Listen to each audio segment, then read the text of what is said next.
You're my mother's friend. We shouldn't do this. Are you sure?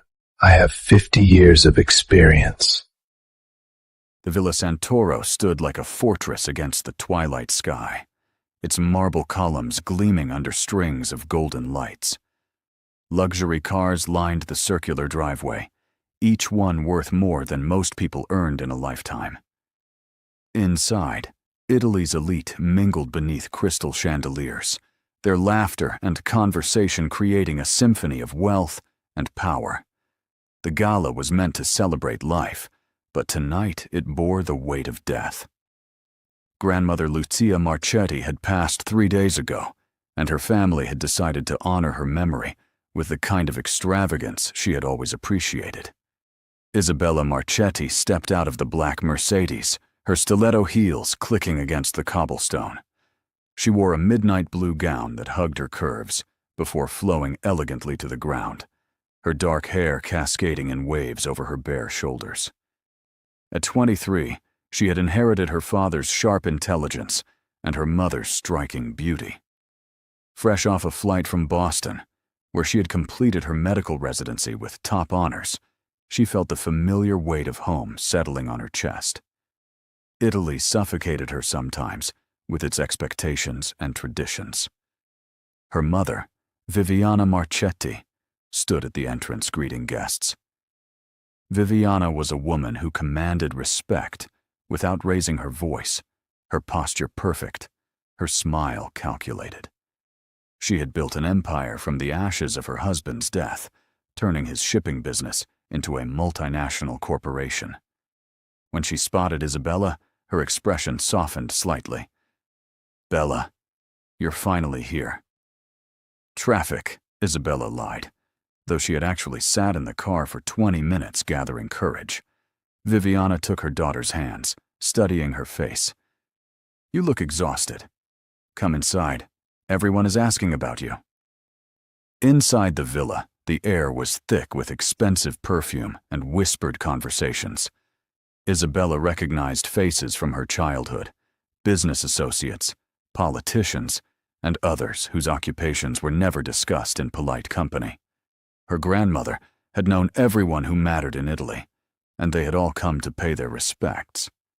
Isabella accepted condolences with practiced grace, her smile never quite reaching her eyes.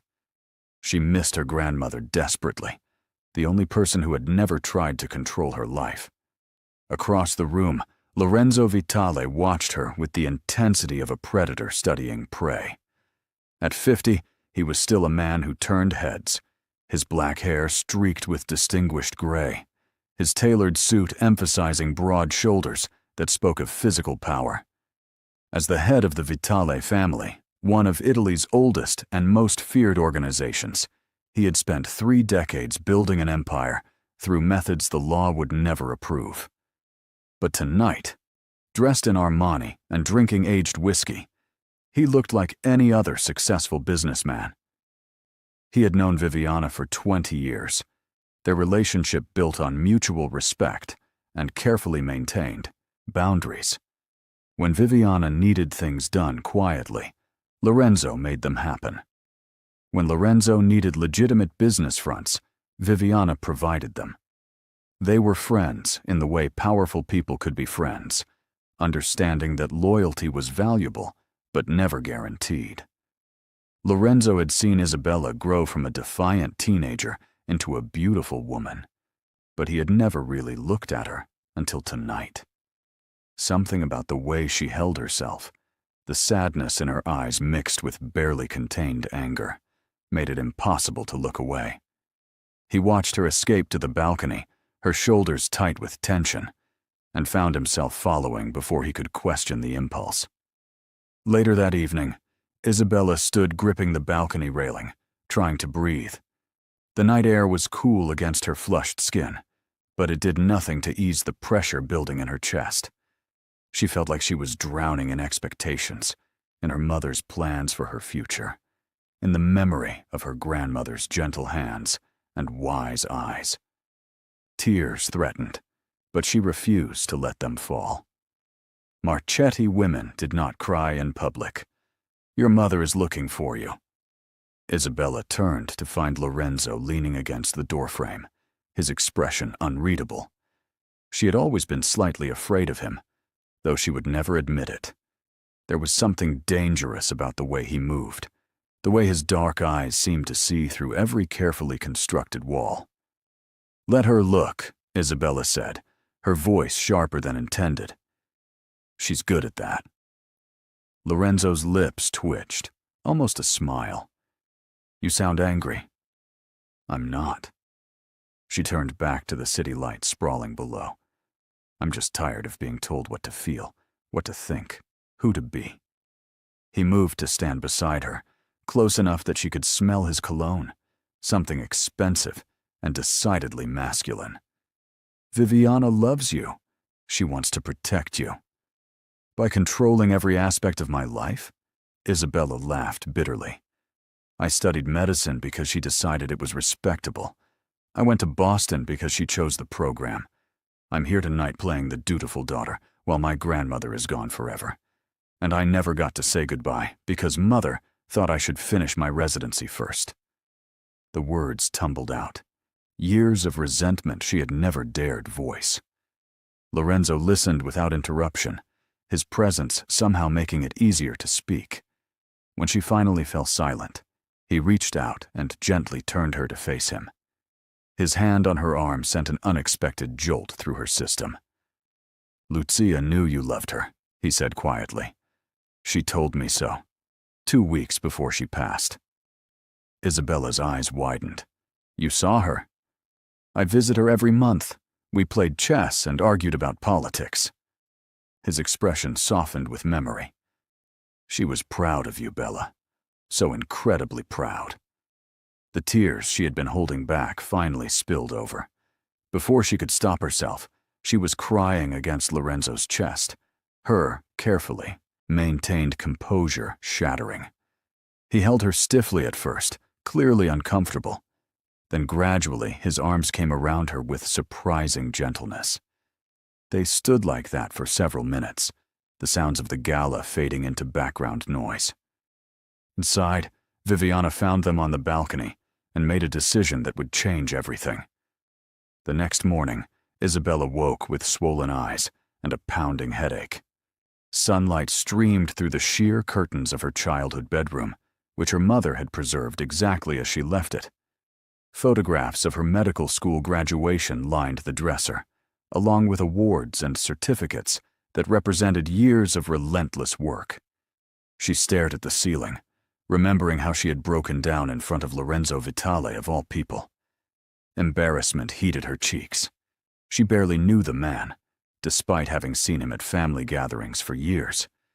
He was her mother's associate, someone powerful and dangerous, who moved through their world like a shark through water. And she had cried all over his undoubtedly expensive suit. Her phone buzzed with a text from her mother, requesting her presence at breakfast.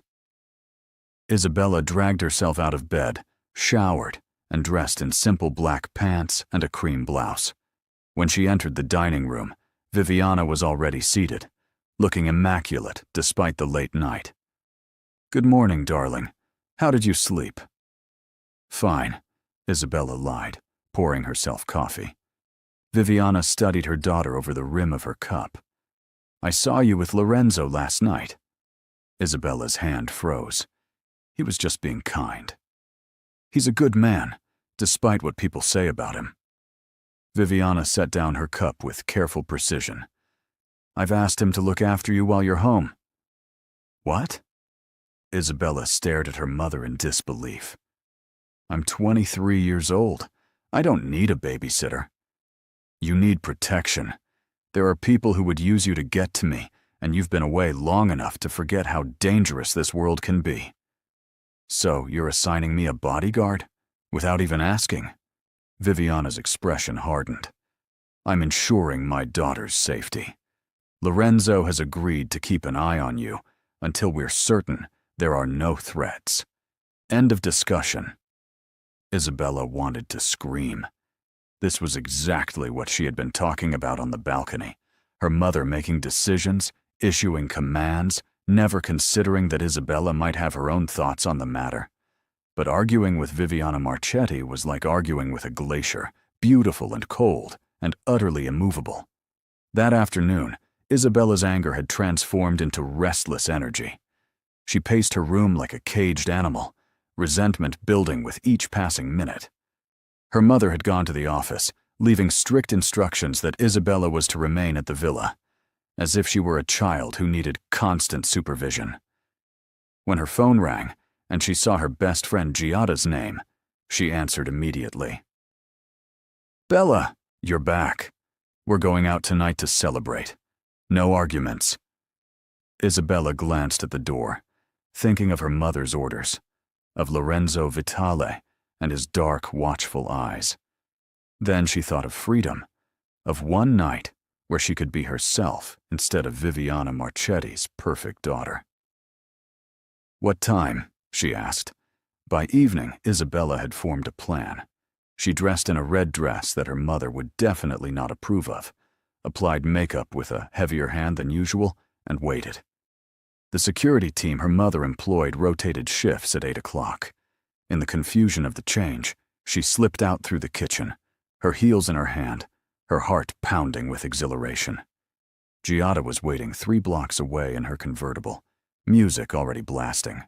She had brought 2 other friends, Francesca and Martina, both of whom squealed when they saw Isabella. "Look at you," Giada laughed. "Boston turned you into an American rebel." "I've always been a rebel," Isabella said, sliding into the back seat. "I was just better at hiding it." They drove to Inferno, a club in the city center known for its exclusive guest list and wild parties. Isabella turned off her phone completely, ignoring the small voice in her head that said this was a terrible idea. She wanted to dance, to drink, to forget about death and duty and disappointed mothers. She wanted to feel alive. The club was already packed when they arrived, bodies moving to music that vibrated through the floor. Isabella let herself get swept into it, dancing with her friends, accepting drinks from strangers, laughing at jokes she would forget by morning. For a few hours, she was just another 23-year-old girl having fun. She didn't notice the man in the corner making a phone call, his eyes tracking her movements. Meanwhile, Lorenzo sat in his office reviewing shipping manifests when his phone rang. The number belonged to one of the men he had stationed near the Marchetti villa, insurance that Viviana's request would be fulfilled. "She's gone," the man reported. "Left through the kitchen about an hour ago. Got into a car with 3 women. We followed them to Inferno." Lorenzo's jaw tightened. He had agreed to watch over Isabella as a favor to Viviana, nothing more. But the thought of her in a club like Inferno, surrounded by men who would see her beauty and not the danger she represented, made something dark unfold in his chest. "I'm on my way," he said, already reaching for his jacket. His second in command, Marco, looked up from his own paperwork. "Problem?" The Marchetti girl decided to go dancing. Marco whistled low. "Viviana is going to lose her mind." "Only if she finds out." Lorenzo checked his gun out of habit, though he doubted he would need it. "Keep working on the shipping schedule. I'll be back." The drive to Inferno took 20 minutes. Lorenzo moved through the crowded streets with the ease of someone who owned half the city, which in many ways he did. Club owners knew better than to deny him entry. When he walked through Inferno's doors, the bouncer took one look at his face and stepped aside immediately. Inside, the music was deafening, the lights strobing in patterns designed to disorient. Lorenzo scanned the crowd with the practiced eye of a predator, finally spotting Isabella on the dance floor. She was laughing, her arms raised above her head, her body moving to the rhythm. She looked carefree and young, and so beautiful it almost hurt to look at her. Then he saw the man dancing behind her, his hands moving toward her waist. Lorenzo crossed the distance in seconds, his presence causing people to scatter without conscious thought. He placed one hand on the man's shoulder and squeezed just hard enough to convey a message. The man turned, saw Lorenzo's face, and disappeared into the crowd without a word. Isabella spun around, her eyes unfocused from alcohol. When she recognized Lorenzo, her expression shifted from confusion to defiance. "What are you doing here?" "Taking you home." "I don't want to go home." She crossed her arms, swaying slightly. "I'm having fun." Lorenzo looked around the club, at the people pulling out phones to record the scene, at the potential for disaster that surrounded them. "Everyone out," he said, his voice cutting through the music. The DJ stopped the track. Security guards who worked for Lorenzo began clearing the club efficiently. Giada started to protest, but Francesca, who recognized Lorenzo, pulled her toward the exit. Within minutes, the club was empty except for Isabella and Lorenzo. She stared at him with a mixture of anger and something else, something that made his pulse quicken despite his better judgment. "I hate you," she said, her words slightly slurred. "I hate my mother. I hate this whole suffocating world." Someone had left a phone recording on the bar. Lorenzo walked over and smashed it against the tiles, the sound sharp in the sudden silence. When he turned back, Isabella had moved closer, her eyes locked on his face. "Why do you look more handsome?" She reached up to touch his jaw, her fingers trailing over his skin. "Your face is spinning." "No, now it's big." Lorenzo caught her wrist gently. "You're drunk." "So what?" She swayed forward, and he caught her waist to steady her. "You can't tell me what to do. Nobody can." "Isabella." "I feel like I'm going to—" Her eyes widened. Oh, God. She threw up on his suit, the expensive fabric ruined in seconds. Lorenzo's guards, watching from the doorway, waited for the explosion. Their boss did not tolerate disrespect, and vomiting on his €12,000 suit was definitely disrespectful. But Lorenzo simply lifted Isabella into his arms, carrying her toward the exit. "Clean this up," he told the guards, "and make sure nobody talks about tonight." "Yes, sir." Isabella mumbled against his chest, her words incoherent. Lorenzo placed her carefully in the back seat of his car and dismissed his driver. He wanted to handle this himself, though he could not explain why. She was Viviana's daughter, nothing more, a responsibility he had accepted out of friendship and business pragmatism. But as he drove through the empty streets, glancing at her in the rearview mirror, he knew he was lying to himself. There was something about Isabella Marchetti that had gotten under his skin, something that made him want to protect her and possess her in equal measure. It was dangerous and inappropriate and completely undeniable. At a red light, he turned to check on her and found her eyes open, watching him with an intensity that seemed at odds with her intoxicated state. "You came for me," she whispered. "Your mother asked me to look after you." "No." She shook her head slowly. "You came because you wanted to." The light turned green. Lorenzo forced himself to look away, to focus on the road. He had spent 50 years building control, learning to master every impulse and desire. But Isabella was testing that control in ways he had not anticipated. Back at the villa, he carried her to her room, navigating the familiar hallways in silence. Her guards had returned and reported her safe to Viviana, who was still at the office. Lorenzo had maybe an hour before she came home and discovered her daughter's condition. He laid Isabella on her bed, removing her heels with careful efficiency. She curled onto her side, watching him through half-closed eyes. "Stay," she murmured. "You need to sleep. Don't leave me alone." Her voice cracked slightly. "Everyone always leaves." Something in Lorenzo's chest tightened. He should go. He should walk out of this room and forget the way she looked at him, the way his name sounded in her voice. Instead, he pulled a chair beside the bed and sat down. "I'll stay until you sleep." Isabella reached out, her hand finding his. Her fingers were small and delicate against his scarred knuckles. Promise? Promise.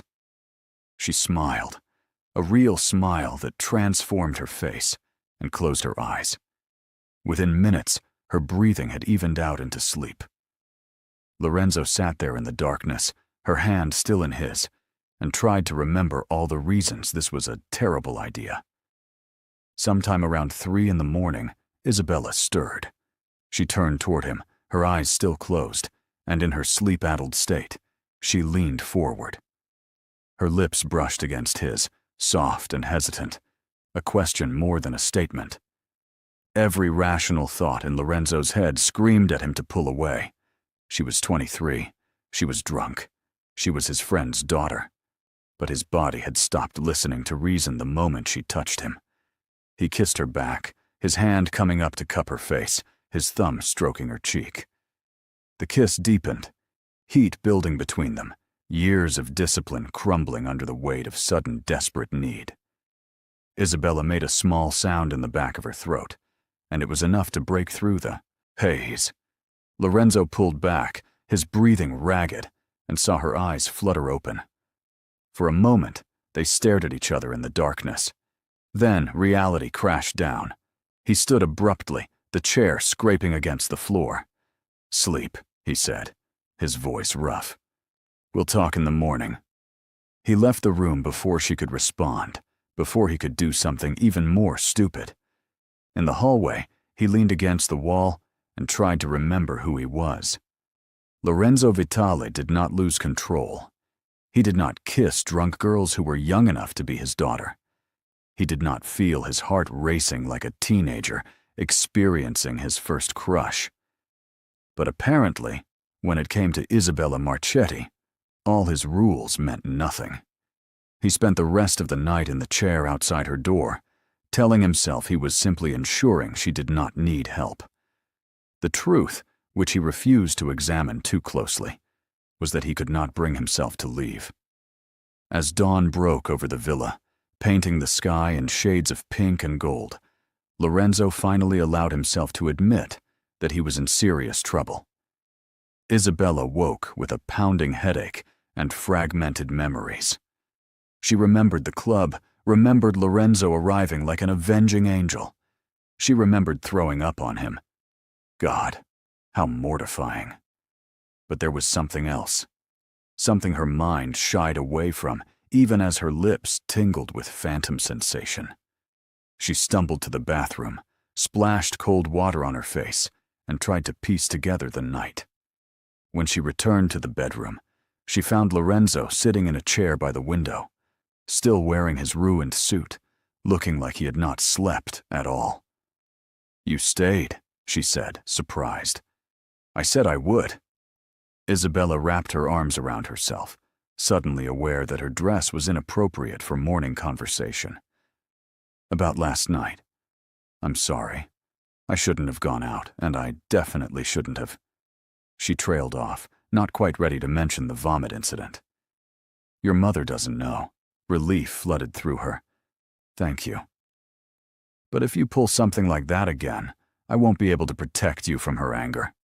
Isabella bristled at his tone. "You're not my keeper, Lorenzo.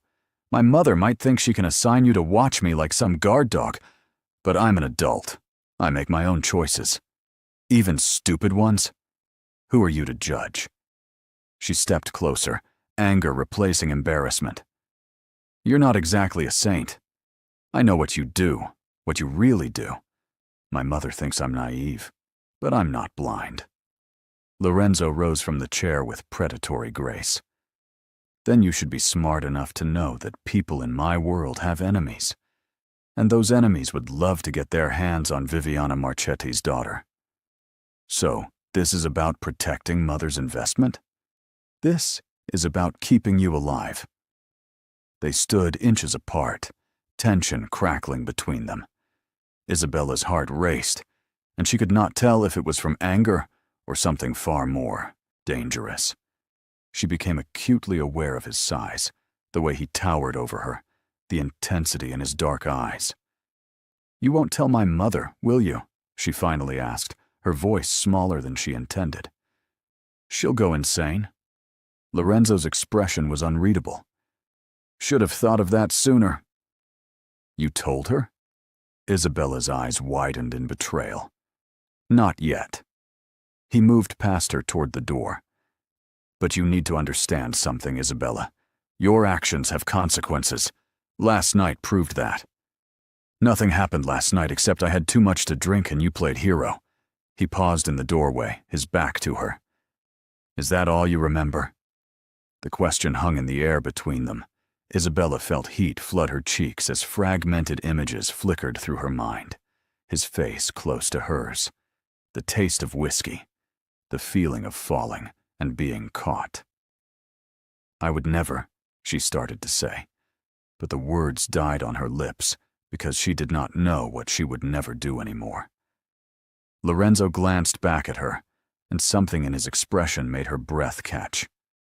Get some rest. I'll see you this evening. Why this evening?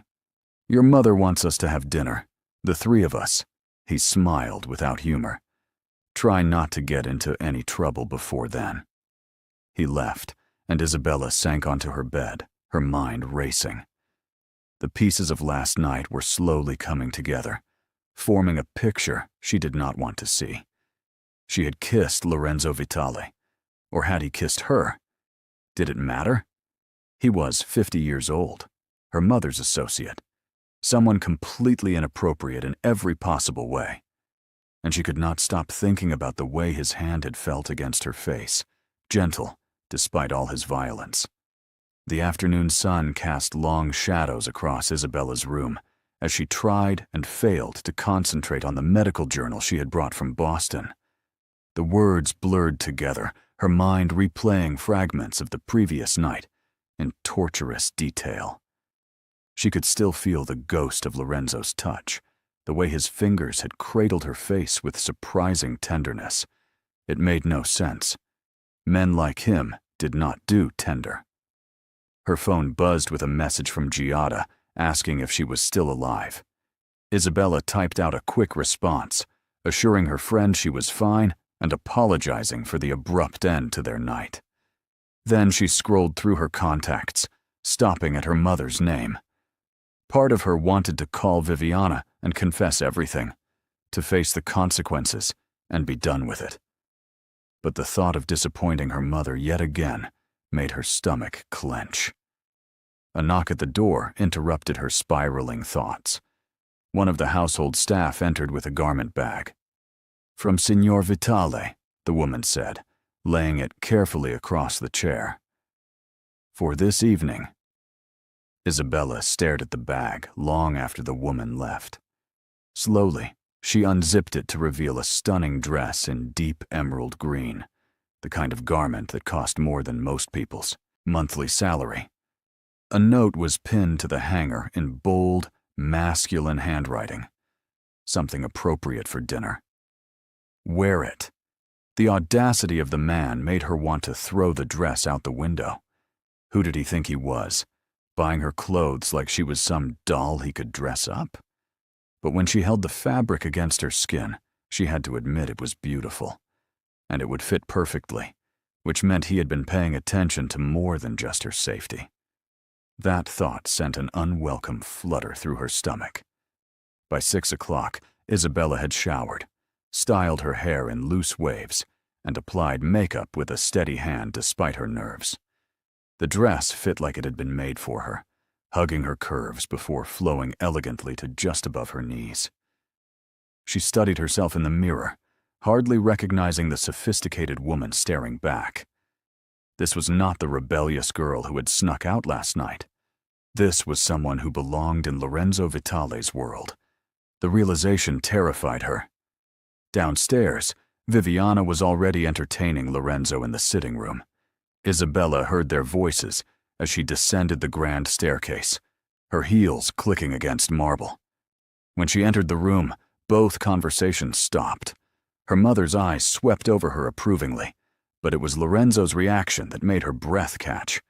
His expression remained carefully neutral, but something dark and hungry flashed in his eyes before he mastered it. "Bella, you look beautiful," Viviana said, rising to kiss her daughter's cheeks. That color suits you perfectly. Thank you. Isabella did not look at Lorenzo. I apologize for my absence today. I wasn't feeling well. Lorenzo mentioned you might have overdone it at the gala last night. Viviana's tone held a hint of reproach. I told you to pace yourself with the wine. So he had covered for her. Isabella finally met his gaze, finding amusement there, mixed with warning. You're right, Mother. I should have been more careful. Well, you're here now, shall we? Viviana gestured toward the dining room. Dinner was an exercise in carefully maintained pretense. Viviana dominated the conversation, discussing business matters and social obligations, while Isabella pushed food around her plate. Lorenzo participated with the ease of someone used to navigating complicated social situations, but Isabella felt his attention on her even when he was speaking to her mother. Every time she reached for her water glass, she was aware of his eyes tracking the movement. When she laughed at one of Viviana's stories, she saw his lips curve slightly, as if he enjoyed the sound. It was maddening and thrilling in equal measure. Isabella, are you listening? Viviana's sharp tone cut through her distraction. Sorry, what? I was saying that Lorenzo has agreed to show you around the city while you're home. You've been away so long, I thought it would be nice for you to reconnect with Milan. Isabella's fork clattered against her plate. That's not necessary. I can explore on my own. With proper security, of course. Viviana's expression brooked no argument. Lorenzo knows the city better than anyone. It's already arranged. Across the table, Lorenzo sipped his wine, his expression maddeningly calm. If Isabella would rather not, I'm sure we can make other arrangements. It was a trap, and Isabella knew it. If she refused, her mother would want to know why. If she agreed, she would be spending time alone with the man who had kissed her last night, the man she could not stop thinking about, despite every logical reason she should. Fine, she said, the word coming out sharper than intended. Thank you for your generosity. Something that might have been satisfaction flickered across Lorenzo's face. It's my pleasure. The rest of dinner passed in a blur. Isabella counted the minutes until she could excuse herself. But when Viviana's phone rang with an urgent business call, she had no choice but to remain in the sitting room with Lorenzo while her mother stepped out. The silence stretched between them, heavy with unspoken words. Isabella studied the pattern on the Persian rug, acutely aware of Lorenzo's presence across from her. He sat with the stillness of a predator, his posture relaxed, but somehow radiating controlled power. You didn't have to buy me a dress, she finally said. You needed something appropriate. I have plenty of appropriate clothes. None as beautiful as that one. The compliment, delivered in his low, measured tone, sent heat rushing to her cheeks. Isabella forced herself to meet his gaze. Is this how you operate? Buying things for women to get what you want? I don't need to buy anything to get what I want. His eyes held hers with unnerving intensity. And I certainly don't manipulate children. I'm not a child. Then stop acting like one. He leaned forward slightly. Last night was a mistake. We both know it. But sneaking around and throwing tantrums won't change what happened. Isabella stood abruptly, anger flaring hot in her chest. I wasn't throwing a tantrum. I was trying to have one night of freedom before my mother suffocates me completely, and you had no right to follow me. I had every right. Lorenzo rose as well, closing the distance between them in 2 strides. Your mother asked me to protect you. That's exactly what I was doing. From what? Dancing? Having fun? From making decisions you'd regret. His voice dropped lower. From men who would take advantage of your beauty and your name without caring about the consequences. Men like you? The words hung in the air between them. Lorenzo's jaw tightened, and for a moment Isabella thought he might actually lose his legendary control. Instead, he smiled, though the expression held no warmth. Men like me know better than to touch what doesn't belong to them. I don't belong to anyone. Keep telling yourself that. He stepped back, putting professional distance between them once more. Tomorrow, 10 o'clock, wear comfortable shoes. And if I refuse, then I'll tell your mother about last night. All of it. Isabella's hands clenched into fists. You wouldn't. Try me. They stared at each other, wills locked in silent combat. Isabella wanted to hate him for his arrogance, his presumption, the way he seemed to see straight through every defense she had. But underneath the anger was something far more dangerous, a pull she could not explain or deny. Viviana's return broke the tension. I apologize for that. Crisis at the office. She looked between them, her sharp eyes missing nothing. Is everything all right? Perfect, Isabella said, her smile brittle. I was just thanking Lorenzo for his kindness. If you'll excuse me, I have some reading to do. She fled before either of them could respond, taking the stairs 2 at a time despite her heels. Safe in her room, she leaned against the closed door and tried to calm her racing heart. This was insane. She could not spend tomorrow alone with Lorenzo. Not when every word between them felt charged with electricity. Not when she kept remembering the taste of his kiss. But she also could not let him tell her mother about the club. Viviana would never forgive such defiance, and Isabella was not ready for that confrontation. So tomorrow she would go, would play the obedient daughter just one more time. And she would absolutely not think about the way Lorenzo looked at her, like she was something precious and dangerous all at once. The next morning arrived far too quickly. Isabella dressed in jeans and a simple white blouse, pulling her hair into a ponytail. If Lorenzo wanted to show her the city, she would make it clear this was not a date. She was only doing this to avoid her mother's wrath, nothing more. At exactly 10 o'clock, a black sports car pulled up to the villa. Lorenzo emerged wearing dark jeans and a fitted black shirt, looking far too attractive for someone his age. Isabella hated that she noticed, hated the way her pulse jumped when he smiled at her. Ready? He asked. Do I have a choice? There's always a choice, Isabella. You just don't like the consequences of yours. She slid into the passenger seat without responding. The car's interior smelled like leather, and his cologne, an intoxicating combination that made her far too aware of the small space they shared. Lorenzo drove with the same controlled precision he applied to everything else, navigating Milan's crowded streets with ease. Where are we going? Isabella asked, after several minutes of silence. You'll see. I hate surprises. You hate not being in control, he corrected. It's different. Isabella turned to study his profile, the strong line of his jaw, the slight crinkles at the corners of his eyes that suggested he smiled more than his reputation indicated. You think you know me? I'm beginning to. Based on what? One drunken night? And an awkward dinner? Lorenzo glanced at her briefly before returning his attention to the road. Based on watching you grow up. Based on the way you argue with your mother even when you know you won't win. Based on the fact that you chose medicine because it was the one thing you could excel at that might actually make her proud. The accuracy of his observation stole her breath. You don't know anything about my relationship with my mother. I know Viviana loves you more than anything in this world, and I know you love her too, even when you're angry at her for trying to control your life. She doesn't try, she succeeds. Only because you let her. He turned onto a quieter street, the buildings growing older and more charming.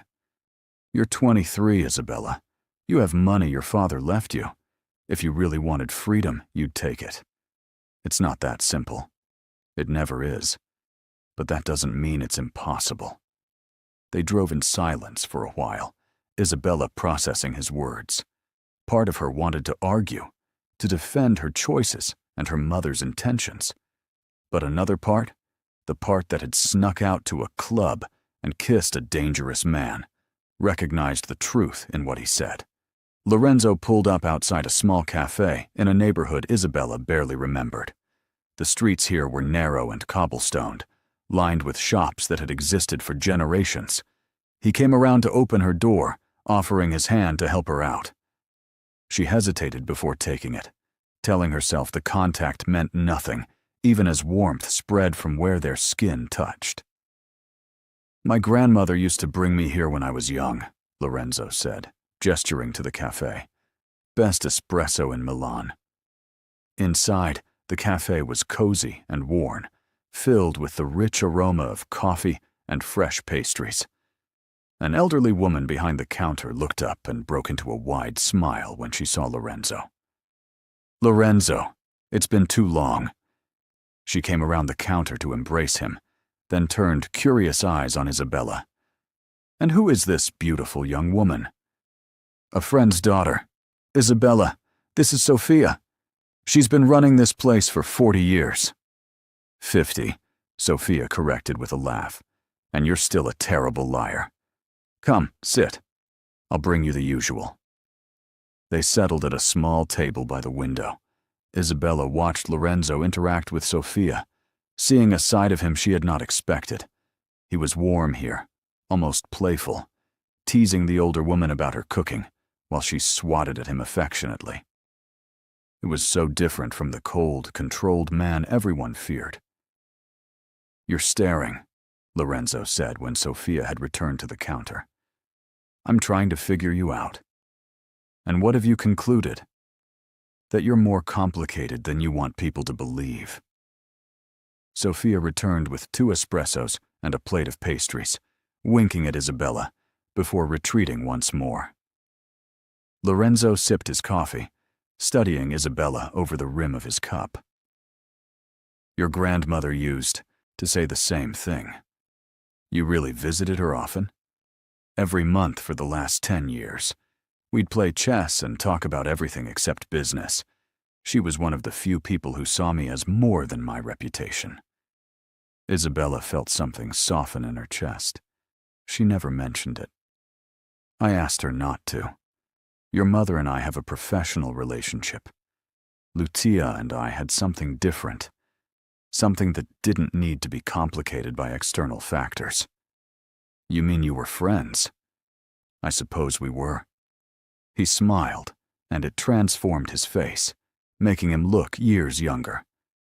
"She told me stories about you, about the time you tried to perform surgery on your teddy bear and gave it 40 stitches. About your first day of medical school when you called her crying because you thought you'd made a mistake." Isabella's eyes widened. "She told you that?" "She told me everything. She was proud of you, Isabella. Prouder than you know. And she worried about you constantly." "Why?" Isabella's voice came out smaller than intended. "Because she knew what it was like to live under Viviana's shadow. She knew how hard your mother pushes, and she worried you'd lose yourself trying to meet impossible standards." Tears pricked at Isabella's eyes. She blinked them back, not wanting to cry in front of him again. "I miss her so much." Lorenzo reached across the table and covered her hand with his. The gesture was simple, comforting, and it broke something loose inside her. A tear escaped, then another, and suddenly she was crying in earnest. He moved his chair closer, offering his handkerchief without a word. When she finally composed herself, Isabella felt hollowed out and somehow lighter. "I'm sorry. I keep falling apart on you. Grief doesn't follow a schedule." They sat in comfortable silence, finishing their coffee while morning sunlight streamed through the windows. Isabella found herself studying Lorenzo again, seeing him differently now. He was still dangerous, still inappropriate, still completely wrong for her in every rational way.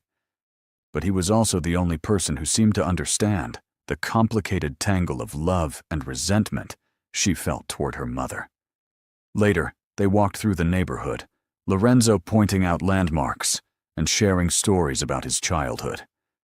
Isabella learned he had grown up poor, that he had clawed his way to power through intelligence and ruthlessness in equal measure. She learned his mother had died when he was 12, and his father had drunk himself to death 3 years later.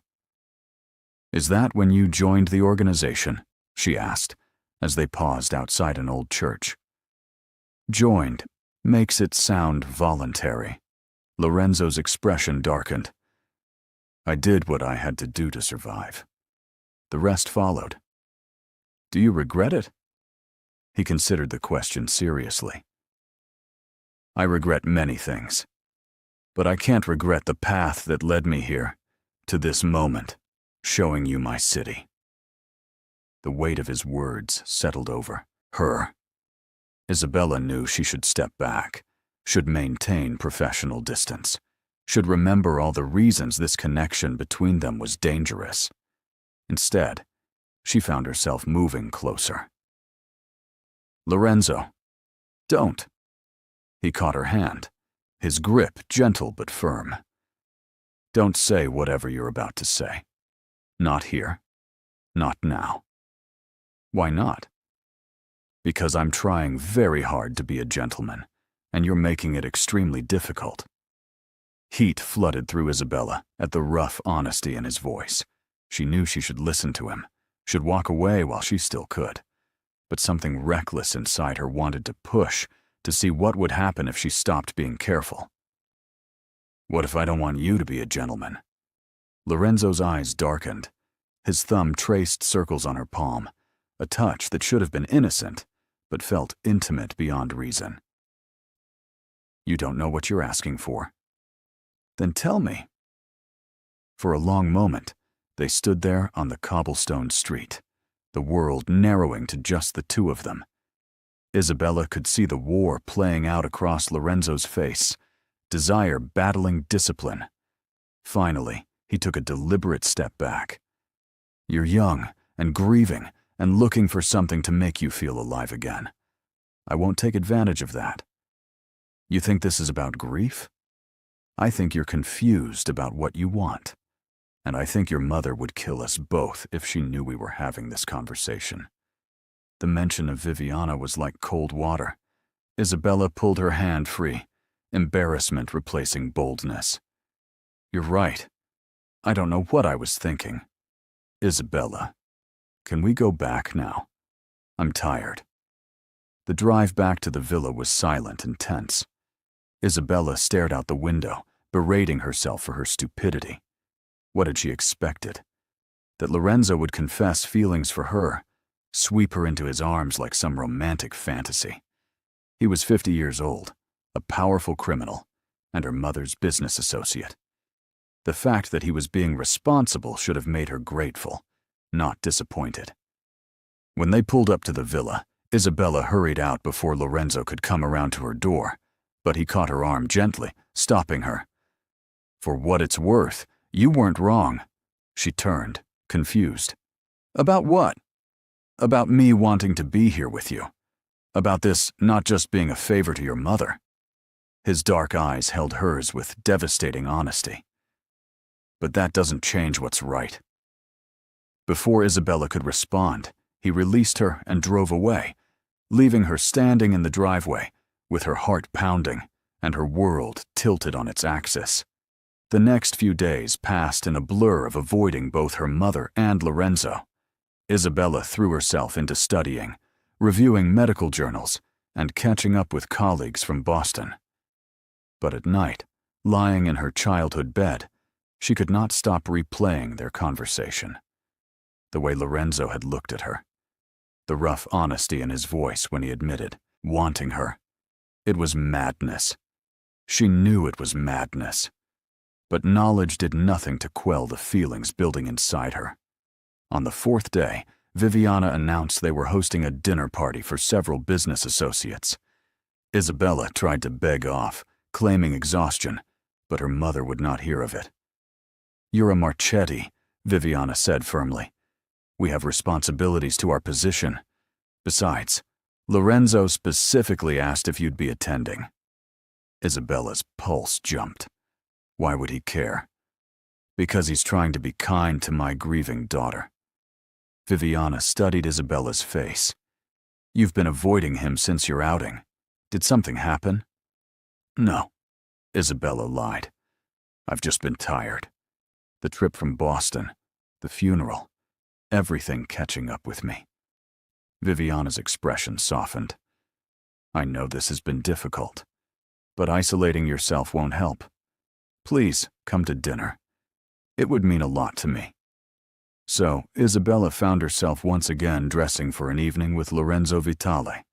She chose a simple black dress, elegant but understated, and pinned her hair up in a classic style. When she descended the stairs, the house was already filled with guests, their voices carrying through the halls. She spotted Lorenzo immediately. He stood near the fireplace, commanding attention without seeming to try. He wore another perfectly tailored suit, this one charcoal gray, and he was deep in conversation with two men Isabella recognized as politicians. But when she entered the room, his gaze found hers unerringly. The night proceeded with painful slowness.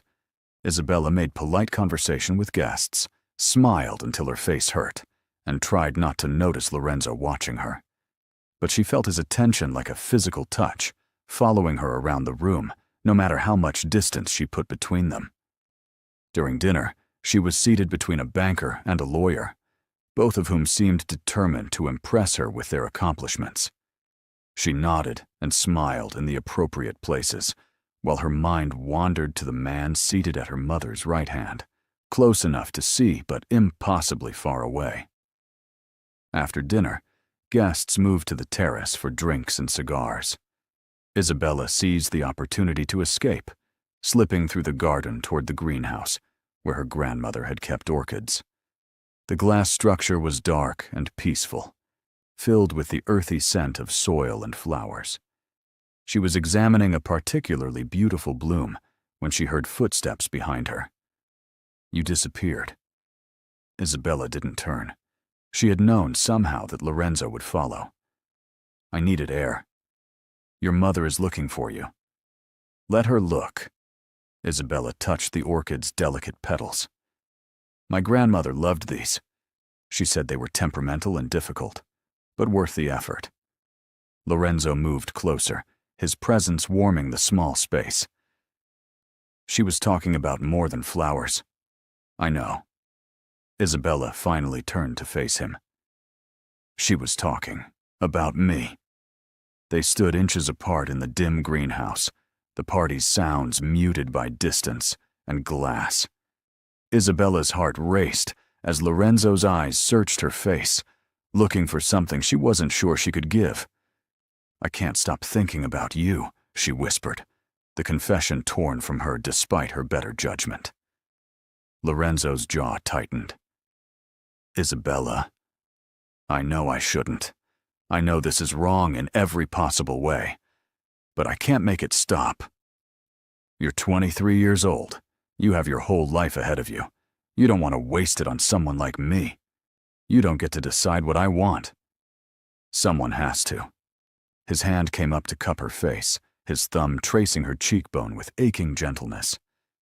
Because you're not thinking clearly. You're grief-stricken and lonely and looking for an escape. Is that what you tell yourself? Isabella leaned into his touch, her eyes never leaving his. That this is just me being emotional? Because I think you're scared. Of course I'm scared. The admission came out raw. I'm 50 years old, Isabella. I've done things that would horrify you. I've hurt people, killed people, built an empire on blood and violence. And you, his other hand came up to frame her face. You're light and life and everything good I've never deserved. Tears spilled down Isabella's cheeks. Then why does it feel like you're the only person who truly sees me? Lorenzo's control finally shattered. He pulled her against him, his lips finding hers with desperate hunger. The kiss was nothing like the brief, uncertain touch from that first night. This was raw and consuming, years of discipline burning away in the heat of mutual want. Isabella responded with equal fervor, her hands fisting in his jacket, pulling him closer, silently begging for more. His hands tangled in her hair, ruining the careful updo, and she didn't care. All that mattered was his mouth on hers, his body pressed against her, the way he made her feel alive and terrified and completely reckless. When they finally broke apart, both breathing hard, reality crashed back in. They stared at each other in the greenhouse's shadows, the enormity of what they had done settling over them like a shroud. "We can't do this," Lorenzo said, though his hands remained gentle on her face. "I know. Your mother would never forgive either of us. I know. This is impossible. I know."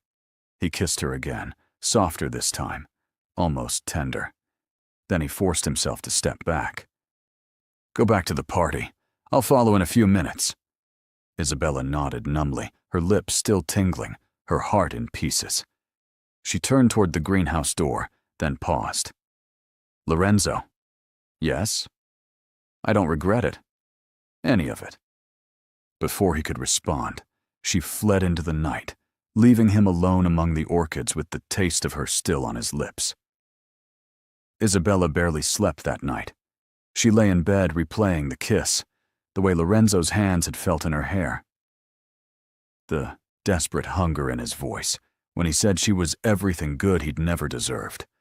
Her fingers traced her lips, still swollen from his kisses, and she knew with absolute certainty that she was in love with him.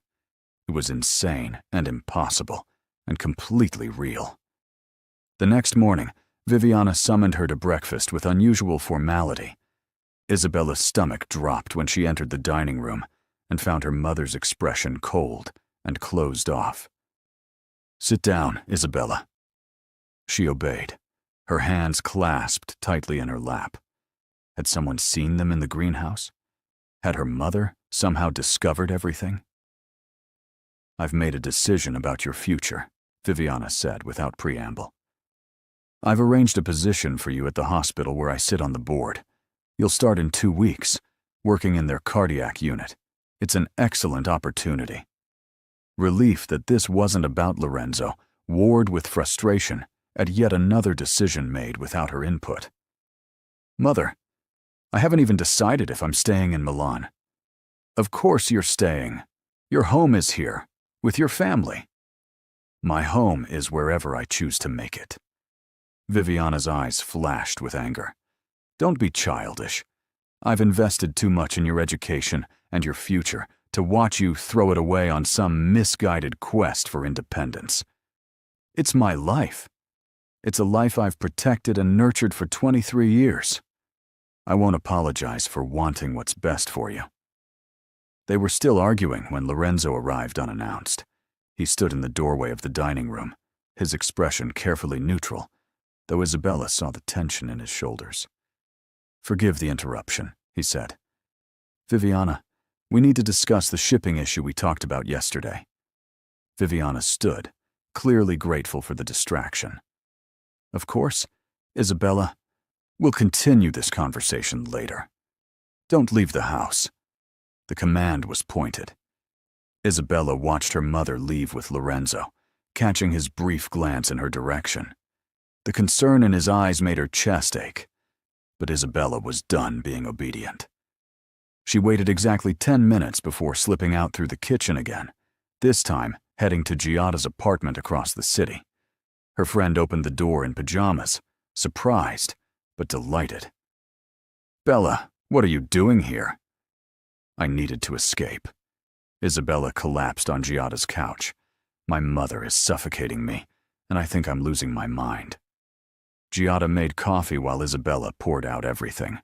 The arranged job, the constant control, though she carefully left out any mention of Lorenzo. Some secrets were too dangerous to share. They spent the afternoon watching movies and eating ice cream like they used to in university. For a few hours, Isabella felt normal again, just a 23-year-old girl with her best friend. But around 5 o'clock, her phone began buzzing incessantly. Her mother, the security team, and finally, Lorenzo. She let his call go to voicemail 3 times before Giada raised an eyebrow. You going to answer that? It's just my mother's associate checking up on me. Must be some associate to call 4 times. Isabella's phone buzzed again. This time, the text read, "Answer the phone, or I'm coming to get you. Your choice." With a sigh, she stepped onto Giada's balcony and called him back. "I'm fine. You can tell my mother I'm with a friend." "I know where you are." Lorenzo's voice was tight with restrained anger. "I also know you gave your security team the slip again. This is becoming a pattern, Isabella. Maybe if everyone stopped treating me like a prisoner, I wouldn't need to escape. You don't understand the danger you're in." "What danger?" "This is Milan, not a war zone. I'm having coffee with my best friend, not running guns or whatever it is you do." Silence stretched between them. When Lorenzo spoke again, his voice was quieter, almost pained. "There are people who would hurt you to get to your mother, to get to me. Every time you disappear, every moment I don't know where you are, He stopped, seeming to catch himself. Isabella's anger deflated. "Lorenzo, stay where you are. I'm sending a car. I can get home myself." "Isabella, please." The word came out rough, almost desperate. "Just this once, let me know you're safe." She closed her eyes, feeling the pull of him even across the phone line. "Fine, but I'm not going straight home. I need more time. Where do you want to go?" The question hung loaded with possibility. Isabella knew what she should say, knew she should ask him to take her to the villa where her mother waited. Instead, she heard herself whisper, "Somewhere we can talk. Just the 2 of us." Another pause, longer this time. Then Lorenzo said, "There's a place I know. The car will be there in 20 minutes. Isabella returned inside to find Giada watching her with knowing eyes. "That didn't sound like just your mother's associate. It's complicated. It always is with men like that." Giada hugged her tight. "Just be careful, okay? Men with that much power, they're used to getting what they want." "What if I want him too?" Giada pulled back, studying her face. "Then God help you both." The car arrived exactly 20 minutes later. The driver took Isabella across the city to a building she didn't recognize, older and elegant, overlooking the Navigli district. Lorenzo was waiting in the lobby, and the sight of him made her breath catch. He looked tired, lines of stress visible around his eyes that hadn't been there before. "This is my private apartment," he said, as they rode the elevator to the top floor. "No one knows about it except my most trusted people." "Why are you bringing me here?" "Because it's the only place in this city where we can have an honest conversation without your mother's security team reporting back to her." The apartment was surprisingly warm, filled with books and art that spoke of actual personal taste, rather than hired decorators. Floor-to-ceiling windows offered stunning views of the canals below.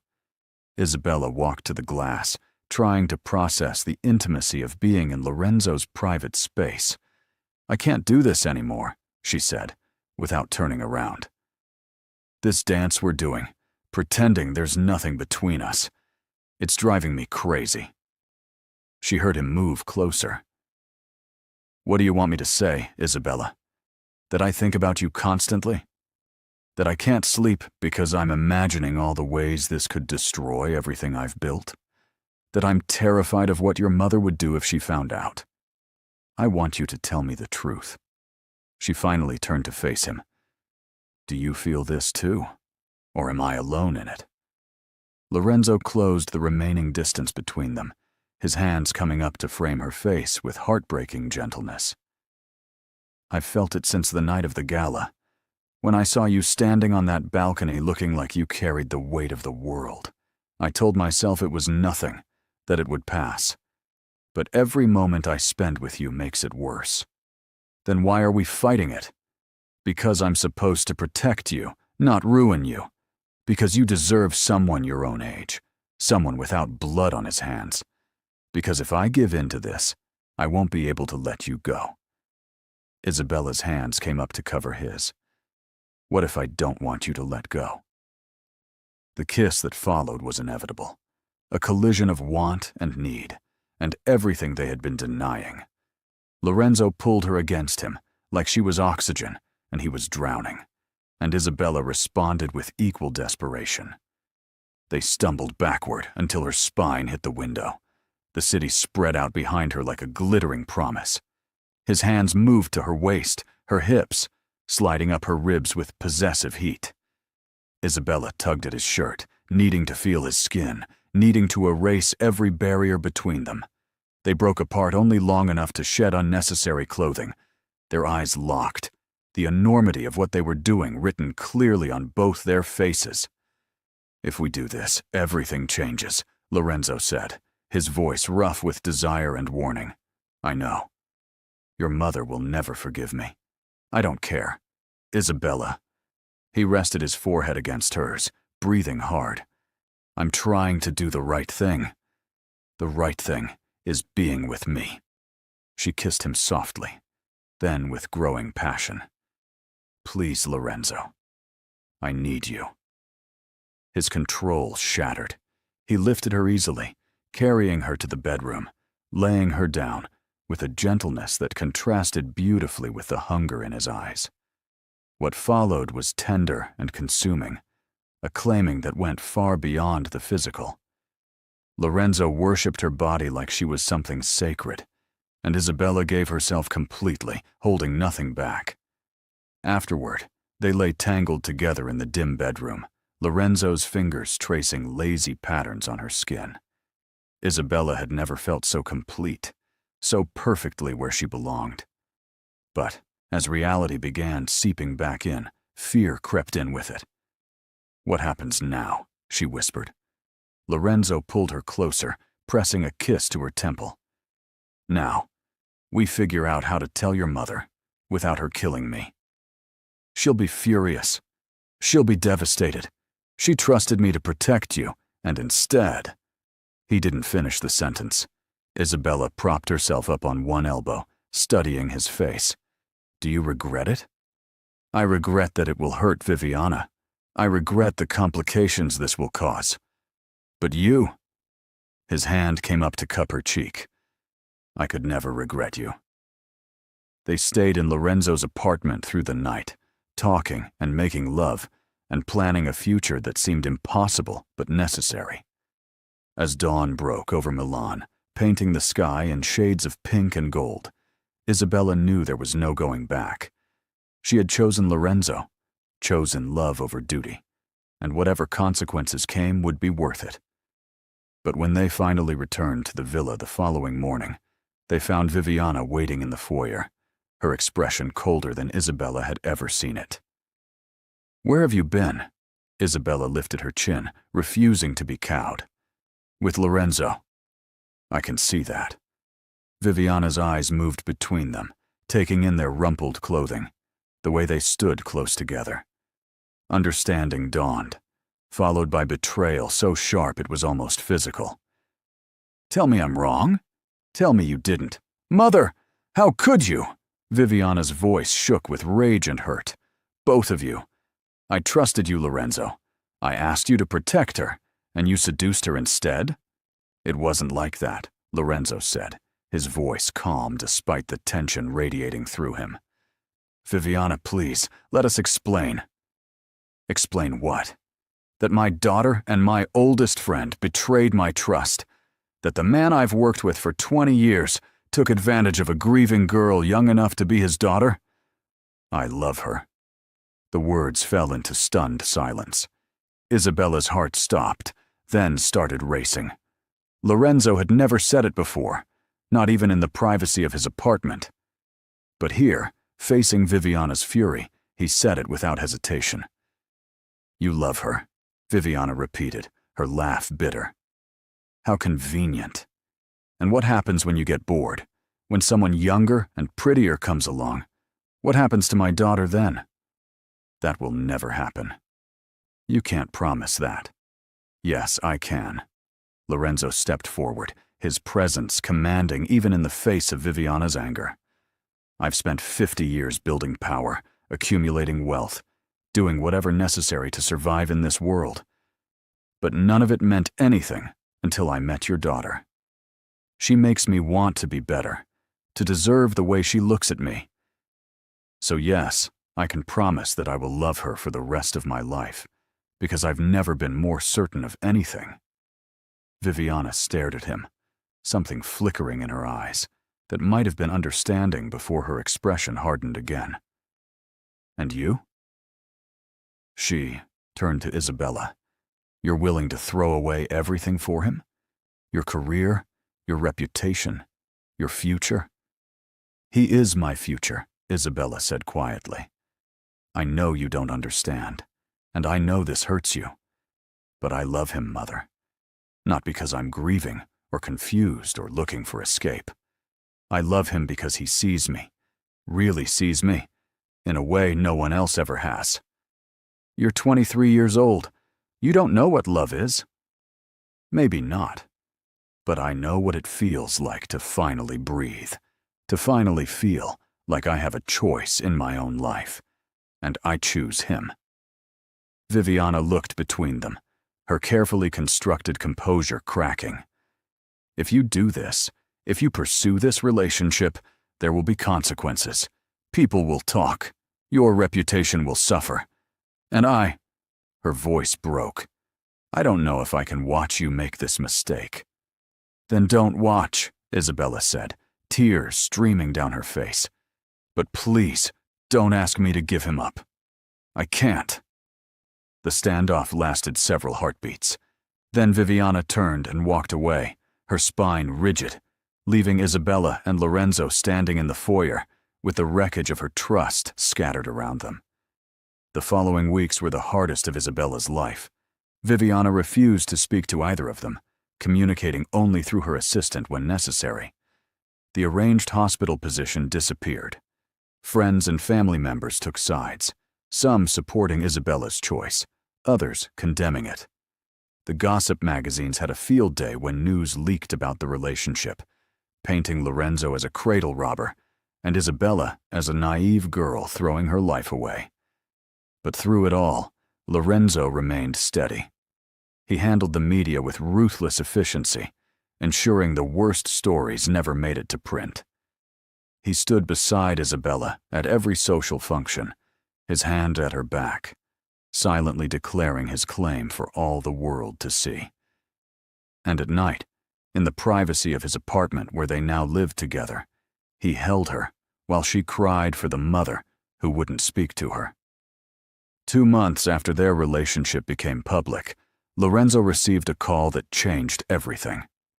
One of his rivals, a man named Dante Russo, who had been trying to expand into Lorenzo's territory for years, had decided to strike where Lorenzo was most vulnerable.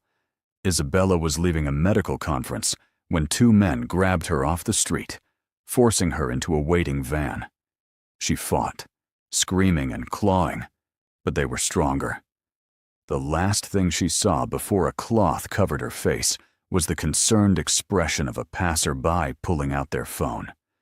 When Lorenzo got the call, he was in a meeting with his top lieutenants.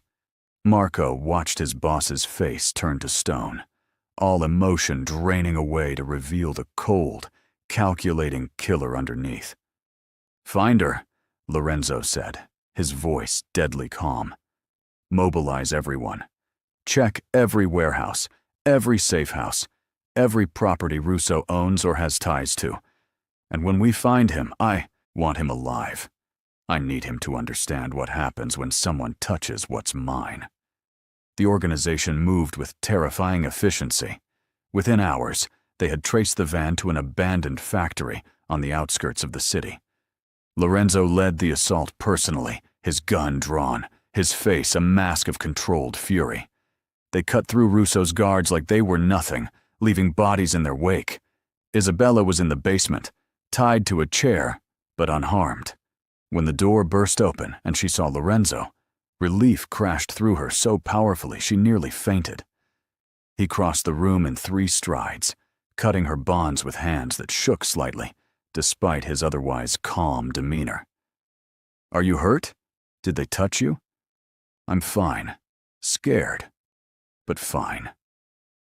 Lorenzo pulled her into his arms, holding her so tightly she could barely breathe. She felt him trembling, felt the raw emotion he was fighting to contain. "I thought I'd lost you. When I got that call, I thought, I'm okay. You found me." Behind them, Marco appeared with Dante Russo in custody. The man was bloodied but conscious, his eyes wide with fear when he saw Lorenzo's expression. "Please," Dante begged. "I didn't know she meant that much to you. It was just business." Lorenzo released Isabella gently, turning to face the man who had dared threaten what he loved.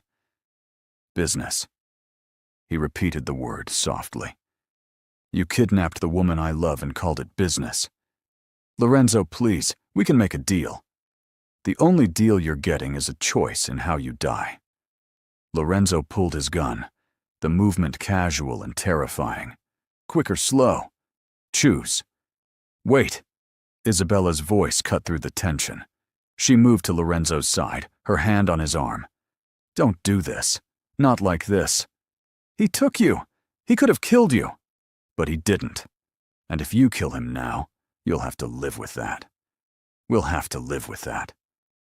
Lorenzo looked at her, really looked at her, and something in his expression softened. He lowered the gun slightly. "He deserves to die for what he did." "Maybe. But you deserve to be better than this. We both do." The warehouse fell silent except for Dante's ragged breathing. Finally, Lorenzo holstered his weapon. "Get him out of my sight. Let the police find him tied up with evidence of every crime he's committed in the last decade. I want him in prison for the rest of his life, thinking every day about the mercy I showed him because of her." Marco nodded and dragged Dante away. Lorenzo turned back to Isabella, his hands framing her face with desperate gentleness. "You shouldn't have stopped me. He deserved worse than prison." "I know. But I need you to be the man who chooses mercy. The man who can be both powerful and good. That's the man I fell in love with." Lorenzo kissed her, soft and reverent, his thumb wiping away tears she hadn't realized were falling. "I love you. More than power. More than revenge. More than anything in this world. Then prove it. Let's build something better together." The kidnapping had one unexpected consequence. It brought Viviana back. She appeared at Lorenzo's apartment 2 days later, her expression still guarded, but no longer hostile. Isabella answered the door, shocked to see her mother standing there. "May I come in?" They sat in the living room, the silence awkward, until Viviana finally spoke. "I saw the news. About what happened.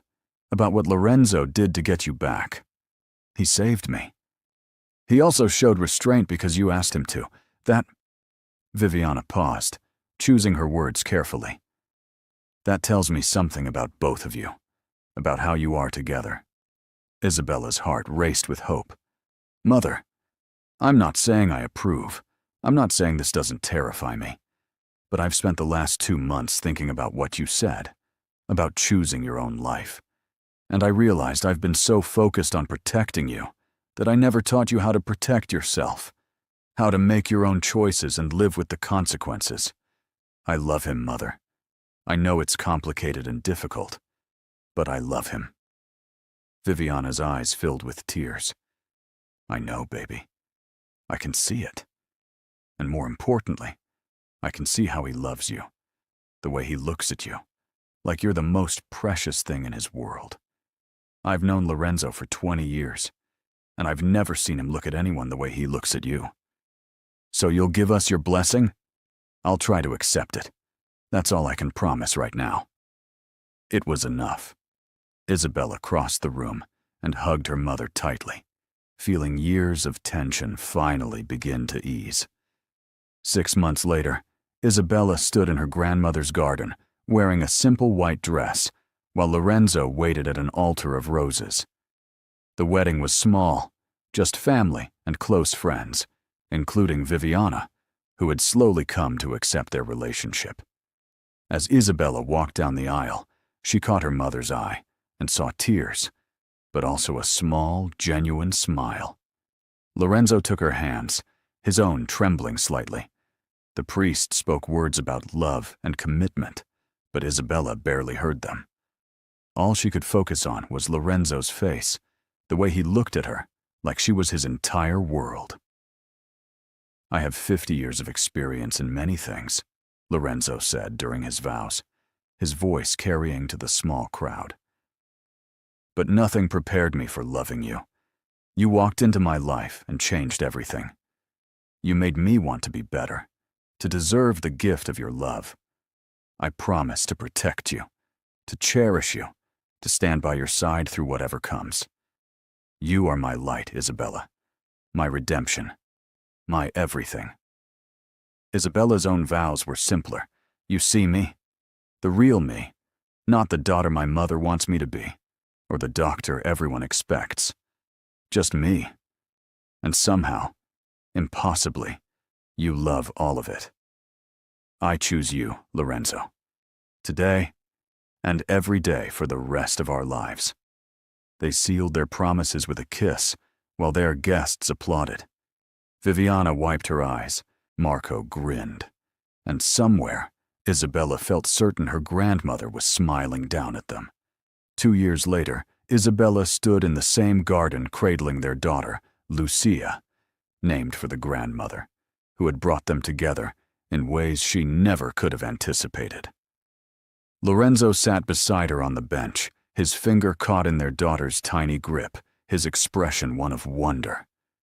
"She has your eyes," Isabella said softly. "And your stubbornness. I can already tell." Isabella laughed, leaning into his side. The path they had chosen had not been easy.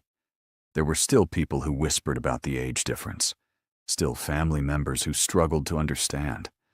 But they had built something beautiful together, a life filled with love and purpose. Lorenzo pressed a kiss to her temple, then to Lucia's forehead. "Thank you," he whispered. "For what?" "For being brave enough to choose this, to choose us. For making me believe I could deserve happiness." Isabella tilted her face up for a proper kiss, gentle and sweet. "We chose each other, and I would do it again, every single time." As the sun set over the garden, painting the sky in brilliant colors, the Vitale family sat together in perfect peace. The mafia boss and the doctor's daughter, the impossible love that had conquered every obstacle. And in Lucia's innocent eyes, the promise of a future built on love stronger than fear, on hope stronger than doubt. Their story had begun with grief and ended with joy, and it was only just beginning.